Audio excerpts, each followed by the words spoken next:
BROUSSARD back with us.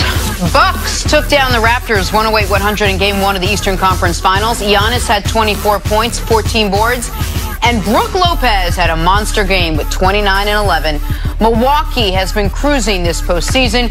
BROUSSARD, are the Bucks the actual legit threat to take down the Warriors here?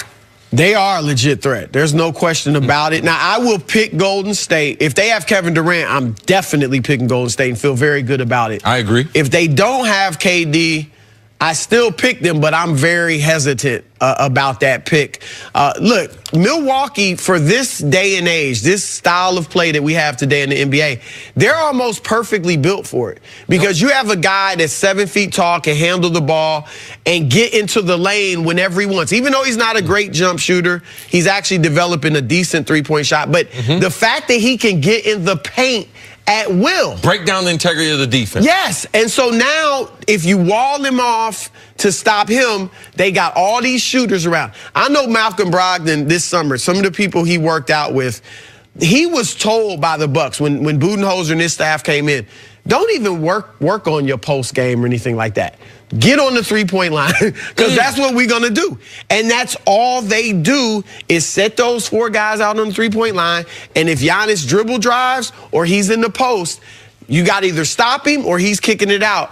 And their length, too. Their length is really, especially if KD's not there, I don't know how Golden State deals with their length. Kawhi struggled with their length, especially late in the fourth quarter when he got a little tired. Siakam struggled with their length late in the game. So it's a great point as far as defensively. You know, you got to give them some credit. They present a number of problems. The one big concern for Milwaukee, who, by the way, with or without Kevin Durant, I'm picking the Milwaukee Bucks to win the NBA championship. Even with Durant. Even with Durant, this is something that I've been saying since really the playoffs began. It's been building. And it's been, and so, Yes. I mean, and so it's not, this was pre-Durant injury I was on this, but even so with or without him. But here's the big concern if and when we get this matchup, and I think it's more win than if.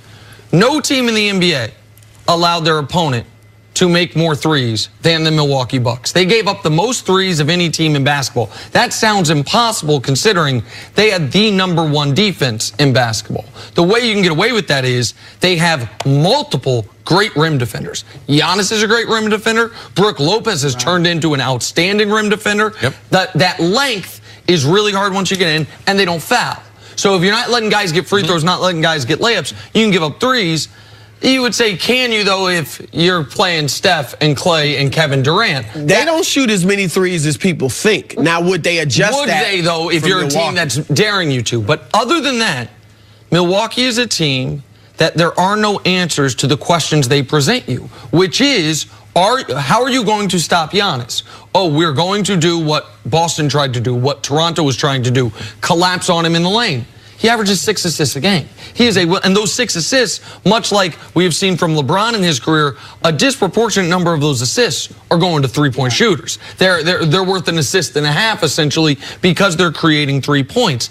Defensively, the length is one thing that can bother Steph and Clay. That where you can seem like you are a half step out of position, but because of the length, you are not. They are comfortable playing at any pace. They actually play at a quick pace, 5th in the league, but they can slow it down when you want them to. Charles Barkley keeps saying they have a bad half-court offense. No, they don't. They don't have a sophisticated half-court offense. It's not a complex half-court offense, but it's an incredibly effective half-court offense. And what they also have going for them right now is they are the healthiest team left.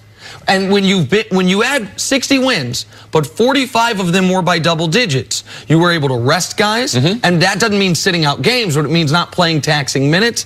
The only rotation guy that they don't have is Powell. And I don't really know how important Powell is to them. Especially going against the Warriors. 100%. Getting Brogdon back was critical. Having Mirotic come back was important. So I think the Bucks are the best team in the league. I think they are the only team right now that would not only could beat the Warriors, but would beat the Warriors. A couple things really quick. I believe that their bench would give the Warriors problems. I believe that their 4-guard rotation would give the Warriors problems. Because, look, man, they got Middleton, Bledsoe, and they got George Hill and Brogdon coming off the bench. So they can throw some stuff. Like, they're not like CJ, where they have to run around, chase Clay around, and he's going to be exhausted. It's going to affect his offense. They can get a rotation of players, and I just believe, watch how the minutes with Brogdon are building. 3 seasons ago, he was the Rookie of the Year. He had a huge impact on the game last night. He is a big dual guard where he can play the point, and he can also play off the ball, and he's a knockdown shooter as far as 3, and he can guard either Steph and Clay. So there are some things that you see in this matchup. To me, how would they attack the Hampton 5? Lopez. Would they play him on the court, or would they bring somebody else in and have Giannis play the 5? I believe Giannis playing the 5 matches up better against the Warriors as far as them trying to win that series. Here's the thing with Milwaukee. I mean, if they do what you think, Nick, we've never seen this in the NBA. We've never seen a team go from the 16th best record with no real offseason changes roster-wise and win it. We're used to teams building. The Pistons going through their heartaches and losing to Chicago or you know, to Boston and getting over the hump. Jordan doing the same thing. Even LeBron just individually had his own heartache. We've never seen this, and that's part of why I would pick the Warriors, just the experience. And this is totally unprecedented. The team we've seen go from mediocre to champion was the Big 3 Celtics, but it wasn't the same team. No, exactly. They added Ray Allen, they added Kevin Garnett. It was totally different. So their big addition this offseason was Mike Budenholzer. That was their big change, was they went from what I believe to be really bad coaching that was not taking advantage of their length, that was not taking advantage of their shooting, to one of the better coaches in basketball. They played entirely differently last year. So that was my question about the experience, and if it's to a detriment to the Bucks, and if the Warriors can take advantage of it. The one thing they don't have, the one thing of everything you guys mentioned, is they don't have that experience. But also the young Warriors, before they won their first championship, they didn't have any experience either. We're just seeing them now on the back end of it. Giannis, and typically we see the coach and the organization go through some growing pains, but this is an odd year. Man, Golden State, who are they going to be in the finals? Are they going to be down 1 starter or down 2 starters? But Milwaukee Bucks, they won 62 games. You can't be a bad organization and win 62 games. They got through those first couple series. Let's not forget, right now, what's their playoff record? 9-1. Oh, okay, the best in the NBA. So we shouldn't be surprised at what they've done. Well, you brought up Golden State. That may even be the closest comp. Because the year, you know, they were a good team, but nobody expected them to be able to win a championship. And they just come out and they're better than anybody foresaw. So that's actually a good comparison. And their big addition was a guy who was already on their roster. It was Draymond.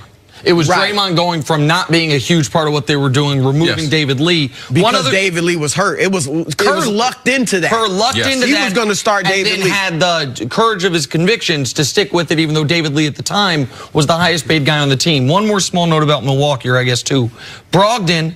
One of the reasons the Warriors have been so hard to beat is you can't win the free throw game against them. If you're down 4 with 20 seconds left, you've lost, because Steph is not going to miss free throws.